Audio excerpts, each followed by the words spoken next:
న్యాయం చేయాలనే దృఢ సంకల్పంతో వారు ఒక సుపరిపాలన తీసుకొచ్చారు. ఆ పరిపాలనలో వారు తీసుకొచ్చిన బృహత్తరమైనటువంటి రంగాలు ఒక విద్యారంగం, ఒక వైద్య రంగం అనగా ఆరోగ్యము, వ్యవసాయ రంగము, స్త్రీ సంక్షేమము, అలాగనే ఆయన పట్టించుకున్న సామాజిక న్యాయం. ఇది ఎక్కడా కూడా ఈ భారతదేశంలో ఏ ముఖ్యమంత్రి సాధించలేని విజయాలు ఈ రోజున గౌరవ ముఖ్యమంత్రి వైఎస్ జగన్మోహన్ రెడ్డి గారు సాధించారు. అది చూసి ఓర్చుకోలేని తెలుగుదేశం పార్టీకి సీట్లలో వాళ్ళు కూర్చోలేరు అధ్యక్ష. ఏదో ఒక విధంగా అల్లరి చేయటం కానీ లేదా సభల నుంచి బయటకు వెళ్ళటం కానీ వాళ్ళకి అది ఇష్టం. ఎందుకంటే కూర్చుంటే నిజాలు వినాల్సి వస్తుంది, గణాంకాలు తెలుసుకోవాల్సి వచ్చింది.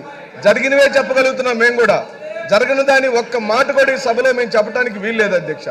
మీరు గమనిస్తే అధ్యక్ష, అక్కడ నిలబడిన తెలుగుదేశం పార్టీ వాళ్ళందరికీ నేను ఛాలెంజ్ చేస్తున్నా. మీరు అనుకున్న అమరావతిలో బాబాసాహెబ్ అంబేద్కర్ విగ్రహాన్ని మీరు ఎక్కడ పెట్టారు? బాబాసాహెబ్ అంబేద్కర్ విగ్రహానికి మీరు ఎన్ని కోట్ల రూపాయల డబ్బులు?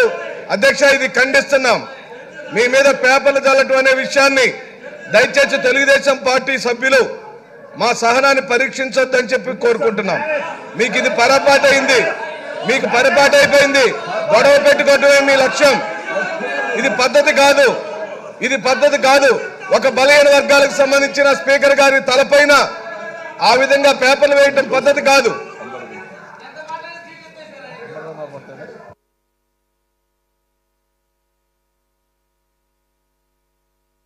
అధ్యక్ష, నేను ఒక మాట ఏం చెప్తానంటే, వారు నిరసన చెప్తున్నారు, ఈ రెడ్ లైన్ దాటి పైకి వచ్చారు, అక్కడ కూర్చున్నారు, మాట్లాడుతున్నారు.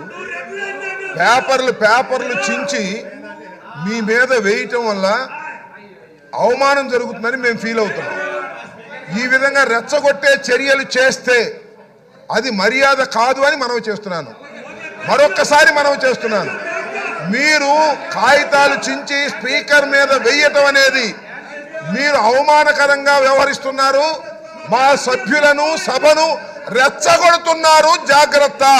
మరొకసారి చెప్తున్నా, మీరు ఎంతసేపు అయినా నిరసన చెప్పండి.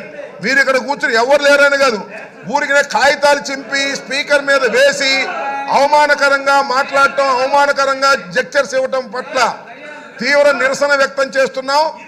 మీరు మర్యాద తప్పుతున్నారు, సభా సాంప్రదాయాలు తప్పుతున్నారు.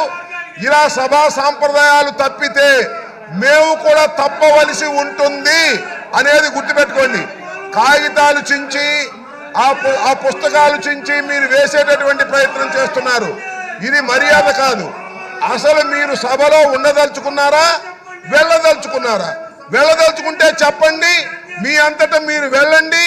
ఒకటి లేదు, సస్పెండ్ చేయించుకుంటారా చేయించుకోండి, లేదు అలా కూడా వెళ్ళరు, మార్షల్తో నెట్టించుకుంటారా నెట్టించుకోండి. Options are yours. అంతే తప్ప ప్రతిసారి అడ్డం వచ్చి కాగితాలు చింపి, అక్కడ ఉన్నటువంటి అమూల్యమైనటువంటి కాగితాలు చింపి మీరు స్పీకర్ మీద వేయటాన్ని మేము నిరసిస్తున్నాం. అది తప్పుపడుతున్నాం, అది సాంప్రదాయం కాదని చెప్తున్నాం. అలా చేయటం వల్ల మేము రెచ్చిపోవాల్సిన పరిస్థితి ఏర్పడుతుందని కూడా సున్నితంగా హెచ్చరిస్తున్నాం. జాగ్రత్త అని కూడా చెప్తున్నాం. అధ్యక్ష, వీళ్ళు మారదని పదే పదే మనం మాట్లాడుకుంటున్నాం అధ్యక్ష. వీళ్ళు ప్రజా సమస్యల గురించి సభలో మాట్లాడుతున్నట్టుగా బిల్డప్ చేసి సభని